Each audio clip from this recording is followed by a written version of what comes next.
How to replicate John Corris's $42,000 per month YouTube automation strategy. First up, choose a YouTube niche or channel niche. Faceless finance and Faceless finance and motivation compilations monetize best.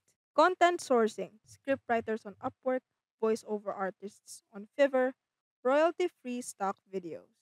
Upload volume, 1 to 2 videos daily, an 8-minute minimum for mid-roll ads.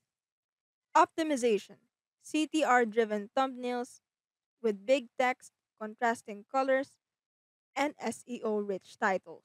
Monetization split, 70% AdSense, 20% affiliate links, 10% digital product upsells. Use automation tools such as Trello for workflow, Google Drive for asset library, and TubeBuddy for keyword research.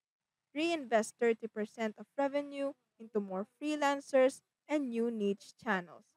For risk management, follow fair use guidelines, keep multiple channels to diversify. The key takeaway is systemized production, focus on CPM niche, iterate thumbnails weekly. Like and subscribe if this video helped. Thanks for watching.